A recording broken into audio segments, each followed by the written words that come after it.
All right, so what's up, y'all? It's another one of that Say So TV, and today I'm in here with another top five, and this one is definitely for the like argumentative niggas, like niggas who just always trying to pull these games, but like always think that they're the ones that's the victim or being attacked, and um, basically I'm shining light and pulling the snakes out the grass and showing the top five tactics that these niggas use. Um, I've came across this so many times, like to where I now why I had to make a video. It's like damn near every dude I've noticed tries the same. They're basically the same. They have the same defense mechanisms. They're hurt by the same type of shit, or they respond to shit the same way. And it's always in this way when you're dating a guy. I've noticed that they always have to do one of these five things, if not a couple of them, if not all of them. Um, all right, y'all. So these are the top five defense tactics of a person dealing with unhealed trauma, or I should say, um, haven't learned how to haven't learned who they are or learn how to navigate their emotions and not emotionally mature. These are the five tactics, top five tactics that they tend to use within arguments and just in relationships, trying to be with them or anything on that level. Y'all have similar ways of responding to trauma, like undealt with issues from past relationships, family, all the etc. So these are going to be the top five signs of a person dealing with self-esteem issues, self-identity issues, and unhealed trauma. All right. So now, number one is the over-analyst, the very over-analytical one. This person, they watch every move that you make and they try to calculate who you are and what you do on a regular basis within the first couple times of them being around you. Like, let's say a dude chill with you one night and then he'll see you pick up your phone two, three times, and then he'll say, well, I know that you pick up your phone because I see when I'm around you, you pick up your phone. First of all, the problem with that is people do different things when they're in different environments and when they are by themselves. So I may not pick up my phone when I'm by myself because I'm doing my own thing, as opposed to when I'm with somebody, I could be checking my phone just out of nervousness or out of being shy or something. You know what I'm saying? So it could be for numerous reasons, but what I'm saying is that these guys try to popcorn get to know you by basically supervising and over. I call that shit. What's that shit called? Well, you are being overly watched, being micromanaged. Like they basically micromanage you, and they try. Basically, what they're doing is that defense mechanism is used because they may have trust issues. So they feel like the more that they learn about you, even though but the problem is that they're not actually learning about you and they don't understand that. They think that they are by forcing this this understanding that they're trying to get to for their own security. It's a selfish benefit is what I'm trying to say. They're trying to figure you out so that they could pull your card so that they could feel where they could put you at immediately because they're talking to all these other dudes, so they don't have that much time to get to know you like that. So they're trying to like popcorn get to know you. So it's another problem in relationships as to why they're not working because niggas think that they're doing the right thing all along. They're shooting themselves in their foot. You have to be able to personalize people. You cannot put everybody in one box just because you've been through something or because the majority does something. You have to be able to put someone and look at them personally. If you can't do that, you already setting it up for failure because you're gonna brainwash yourself to think shit and see shit that's not even there. Or you're not gonna communicate it with them to find out if it's there or not because you don't think you so goddamn clever. It's kind of like that person who, you think you so smart, but you really not. You think you know everything, but you don't know shit at all. Like they don't have patience and they're insecure with trusting. When you go into something in the beginning, you should be open minded. You have to give a person a chance to show you who they are. Don't try to pull things out of them. Let things happen naturally. All right. So, but yeah, what the problem with that is that they think that they're doing all this over analyzing so that they can keep from wasting so much time, when in turn they actually end up ruining something that could be, and possibly sticking on to something longer that shouldn't be, because they think that they done figured out some shit that they haven't figured out, or they think they know some shit that they don't. Um, it's a big misunderstanding of availability right there. So that's why that's on this list, because they definitely overanalyze and they think that they know what they're talking about, but they don't all the time.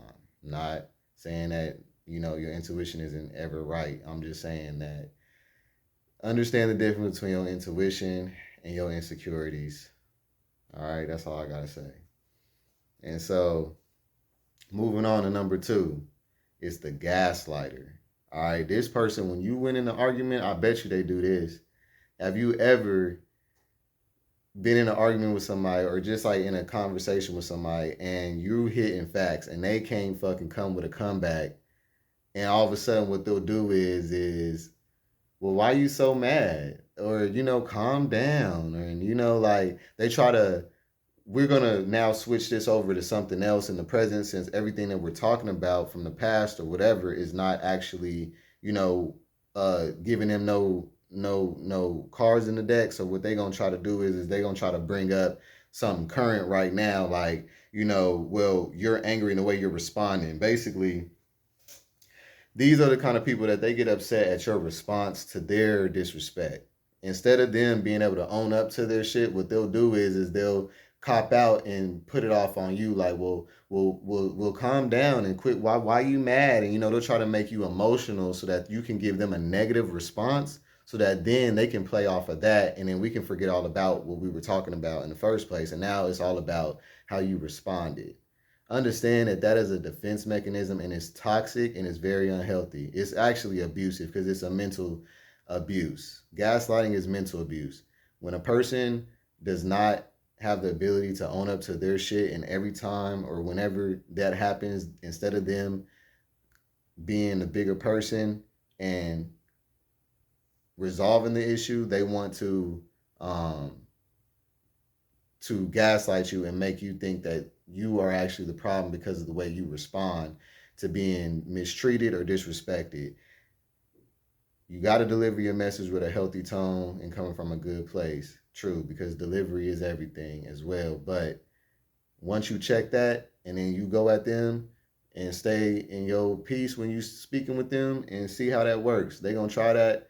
Let them know that's not getting up under my skin. We're not gonna sit up here and make it now, because I'm not about to get angry for you to be justified for what you did. We're not gonna play that. So I just want everybody to get on the understanding of what that is doing. That's what they're trying to do. So quit feeding into that. All right. So now moving on to number three is tit for tat. The tit for tat is the motherfucker when you with them and you bring up something that you don't like, all of a sudden it's, well, they never can respond to what you just said. They always throw it back at you like, well, this is what, well, you do this and you did that. Like if you say, hey baby, I don't really like when we was leaving the what's name and you ain't, you know what I'm saying, you ain't come with me or something. They'll be like, well, you do this or you do that, instead of them just addressing, or whatever the case may be. Instead of them addressing you first, they'll just go with the, well, you do this and you do that. It's the tit for tat game. See, nothing's gonna get resolved with that. We're not gonna get anywhere if every time I say something I have a problem with, you have to throw back at me what I do. And if I do the same, we're not gonna get nowhere. At the end of the day, a healthy communication is when somebody tells you that they don't like something, they got a problem with something, you respond to it, and then you say, but I also would like you to work on this because I don't like when you do this. Don't undermine what they say, because when you say, well, you do this and you do that, immediately it's like, fuck what you talking about, because I didn't get what I wanted, or because I didn't understand, or because I didn't get heard, or I didn't feel understood. Now I'm just gonna not understand you. Instead, you should make them understand you as well. Let's not start off on unhealthy communication. So yeah, the tit for tat is definitely a defense mechanism because it prevents them from taking any accountability. It's like, because you do this, they're saying we both wrong, so we don't have nothing to say, or some shit like that. At the end of the day, y'all ain't gonna get nowhere with that. So, all right, so that moves me on to number 4, and this is the get you before you get me type. Like, basically, when you're getting to know them or when you're dating, instead of them, whenever they don't feel fulfilled, either if it's sexually, by communication, y'all ain't hanging out enough, instead of them telling you so that y'all can do that more, what they'll do is they'll just have side pieces and shit, or they'll be up in your face. I've even seen it where you could be fulfilling them in all those ways, but they'll just keep a side piece, or these other motherfuckers that they fucking with behind your back, and you'll never even know it. But it's a defense mechanism because they could really fuck with you. You know what I'm saying? But they so damn scared and so insecure that they don't feel good enough, or whatever the case may be that they're dealing with.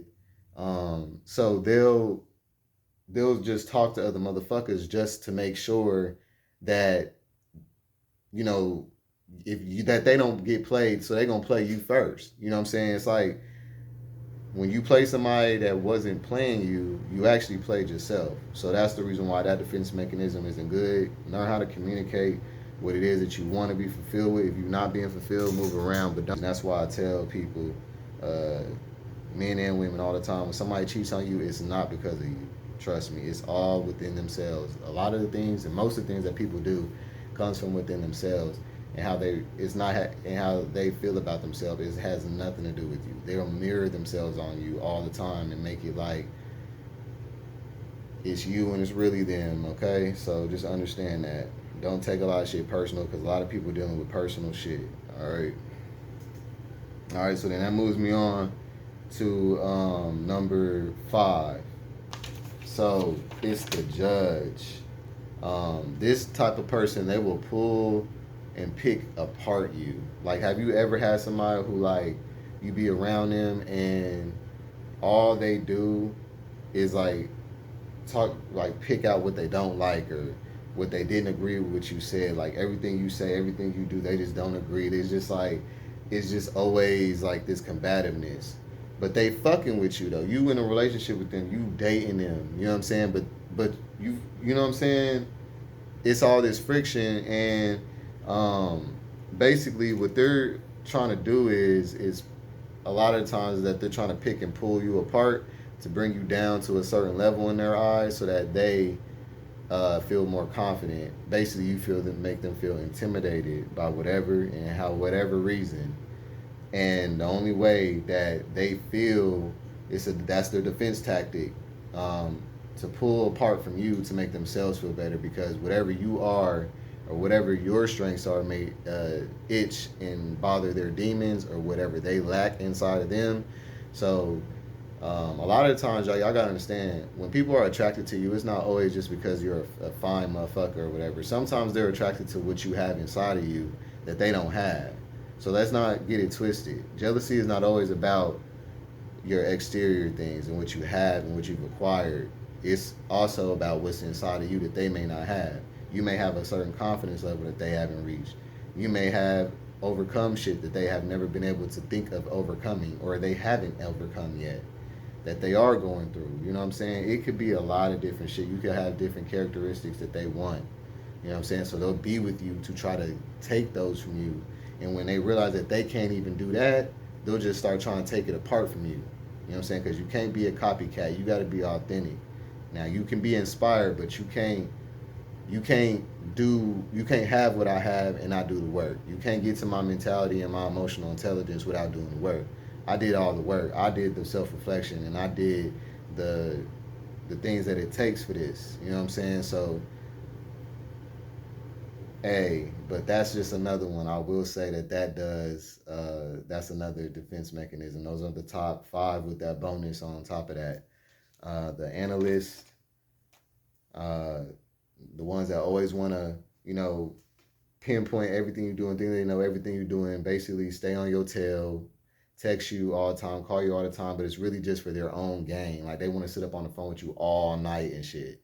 It's really just, you think that shit's cute and everything, but it's really just like they trying to like, you should not have to have someone attached to you to feel comfortable with being able to open up to them or be with them or whatever. You have to be able to have your own lives.